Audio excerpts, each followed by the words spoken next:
Let's see.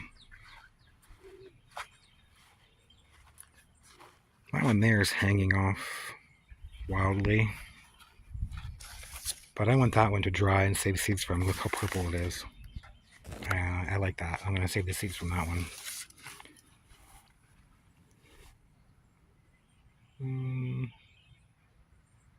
Let's see if any others might be ready here. I don't know about this sweet corn here. I don't know if it's ready because it's so hot here. But the silks dry out before I think it's ready, which is how I used to figure out that it was done. And I think it needs to separate more this way before it's finished already.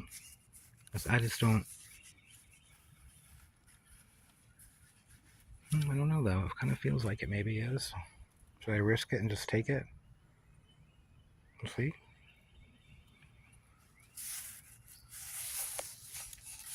I think it is ready. Should have went out and hand pollinated them or something. Pollination on the top part is not very well. Maybe it's just not developed enough yet. I don't know. Except the heat here does some weird things, so who knows. That looks pretty good though. I guess I'm gonna harvest the other one, maybe a couple more, and see what they look like. Maybe I should try one of the ones on the back here.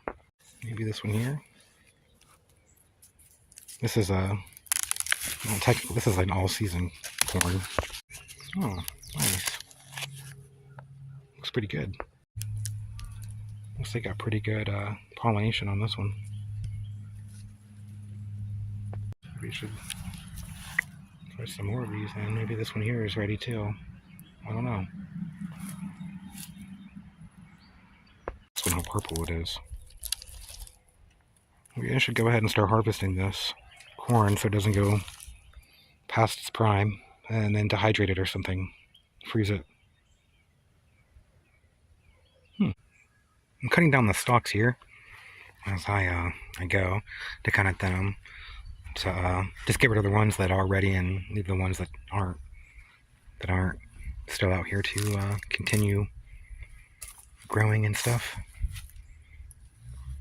Also get rid of some of these little ones that are kind of just not doing anything. Hardly any of this Hoopy Blue is ready. It's just shooting up now. It's starting to grow. But this one here is different. This one looks very dry and strange. It's got these weird little mutated looking ones on the side coming out. So I'm gonna get rid of this. See, it doesn't feel right either. It feels like really strangely pollinated, like it's not pollinated at all. Look at that tassel ear. It's almost better developed than the corn. Actually, a lot better pollination than I thought. This is the Hoopy Blue. See, some of them starting to turn blue there. Huh. Can't decide if I want to harvest it and just try to eat it like this on this stage, or let it get into like a blue flower corn and eat it. I think I'm gonna try to just let it go all the way.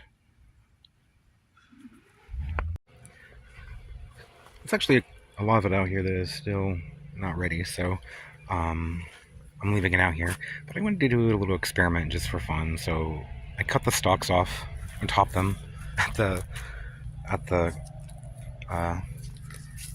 cob just to see if it would make it grow any larger or put any energy into that instead of the leaves. And the sun is just so hot here and it's so intense, and it just kind of really stresses the plants out. So I was wondering if maybe if I cut the top off, if it would allow more energy to go into the cob and the kernels, and they'll mature up a little faster and stuff here. Because I kind of want them as I want this purple stuff here, I think, as like a dry corn. And some of these are like real tiny little cobs, so I'm wondering if that'll make it a little larger. Probably not, but we'll see. And I'm going to try it with a couple of the Hoopy Blue just to see. I'm going to leave that one giant large one there to do its own thing. I don't want to mess with that. I want to see how it does on its own. And I did it to a couple sweet corn here. Just curious if it'll make that ripen up faster or get a little larger. I don't know. So I'm just wondering if it'll help keep it from being as from having to have as much water, because it's not losing all the water through all the top part of the leaves and everything. um, because it was done, all the pollen and stuff was gone from the top of it, so it wasn't really needed anymore anyway for the other plants. So I don't see this thing being able to handle living here and producing. I watered this morning and it rained a lot yesterday, and it's still it's still drooping, looking pretty dead from the heat this afternoon.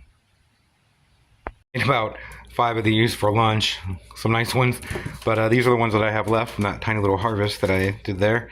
They're all different shapes and sizes and colors. They're all really delicious though. But I need to blanch them, so I'm going to put them in some boiling water for like a minute, and then after they cool off, I'll cut all the little kernels off the cobs, and then I don't know if I'm going to freeze it or dehydrate it. I'll have to just see what I want to do once I get them. I think I'll dehydrate them just because I think that'll be easier to store that way, and I won't have to use any space in my freezer. So that's what I'll do. I'll dehydrate them. Okay, so I'm going to get some boiling water going, and I'll be right back. Okay, I'm just going to boil them here for about maybe 2 minutes, and then I'll take them out of the boiling water and put them in some cold water just to stop them from cooking. I'm boiling, and I have it in some colder water to cool down, and once it's nice and cool, I'll cut it off there. Look at the water. Oh, you can't really tell. It's like super dark and purple just from a couple minutes of boiling.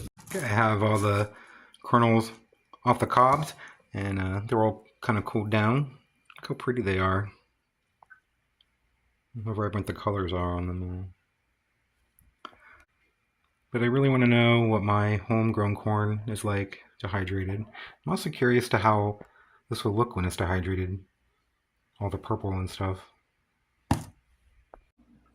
Here we go, all nice and dehydrated. I have it vacuum sealed in a jar here. Look how tiny it is because it was such tiny little kernels. And as the rest of it ripens up, I'll harvest some and do this again with some of it. Some of it I'm going to let go all the way and then turn it into flour and grits. Yeah, pretty good little harvest from a few little ears there. I still have a whole bunch to get.